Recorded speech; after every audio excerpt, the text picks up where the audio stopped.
Yo, welcome to another episode of A Chapter a Day to Keep the Devil Away. I am Tinayeshe, and this is the place where we read a chapter of the Bible together every day until we finish the entire thing.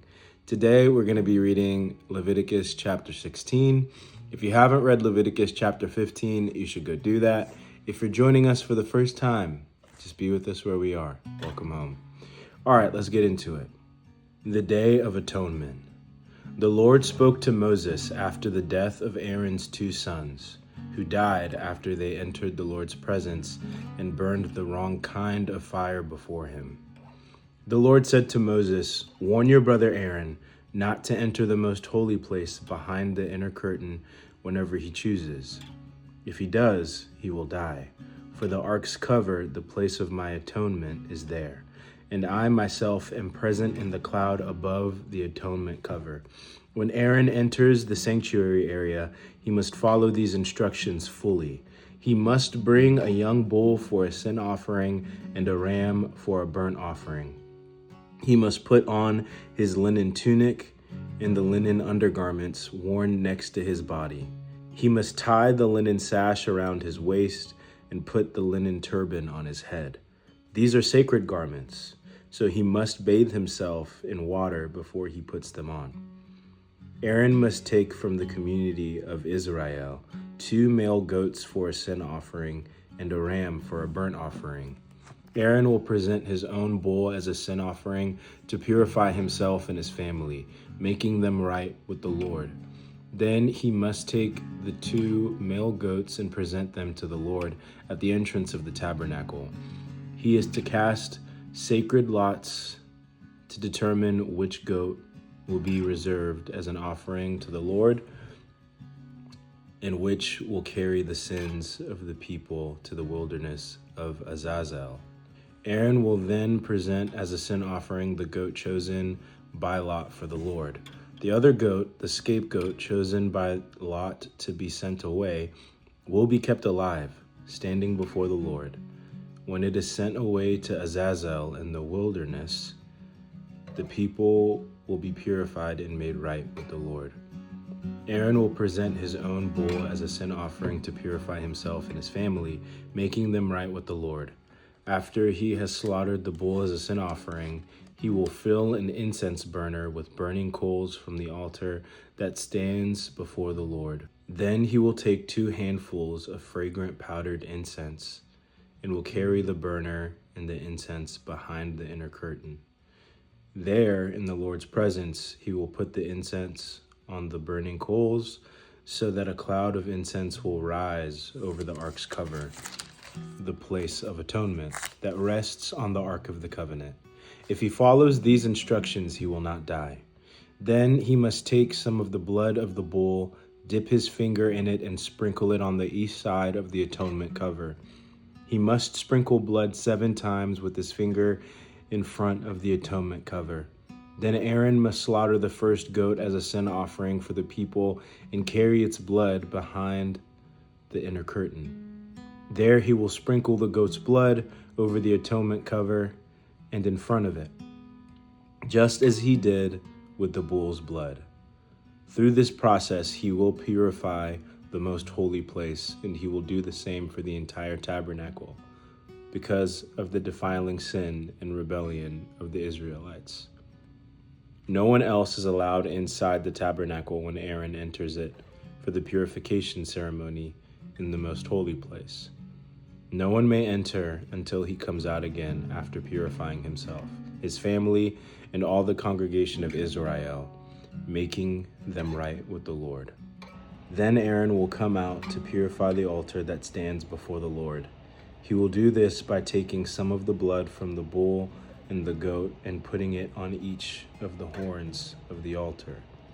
Then he must sprinkle the blood with his fingers 7 times over the altar.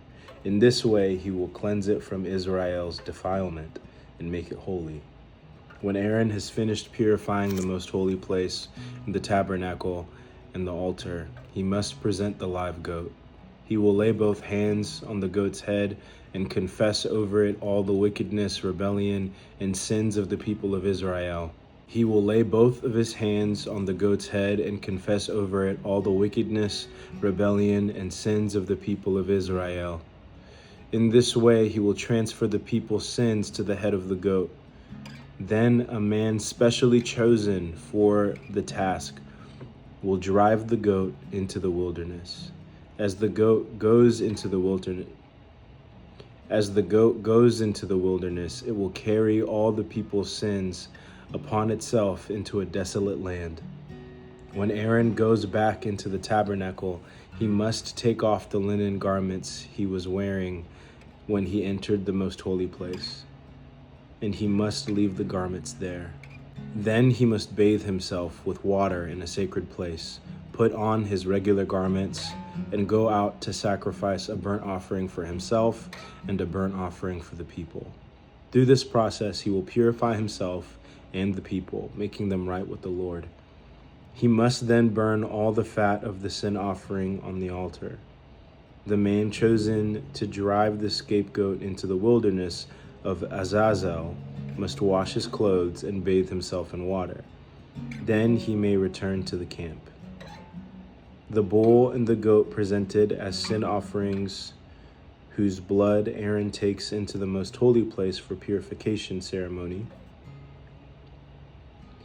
The bull and the goat presented as sin offerings, whose blood Aaron takes into the most holy place for the purification ceremony, will be carried outside the camp. The animal's hides, internal organs, and dung are all to be burned. The man who burns them must wash his clothes and bathe himself in water before returning to the camp.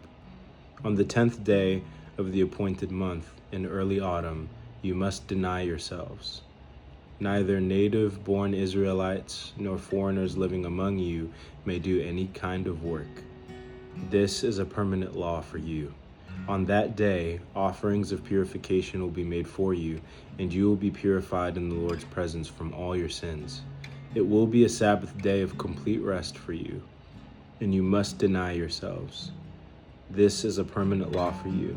In future generations, the purification ceremony will be performed by the priest who has been anointed and ordained to serve as high priest in place of his ancestor Aaron. He will put on the holy linen garments and purify the most holy place, the tabernacle, the altar, the priests, and the entire congregation. This is a permanent law for you, to purify the people of Israel from their sins, making them right with the Lord once each year. Moses followed all these instructions exactly as the Lord had commanded him.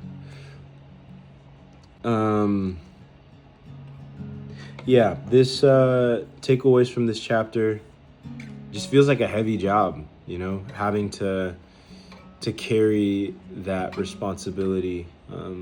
It's a weighty thing to feel like you are fostering or stewarding the purification of an entire nation.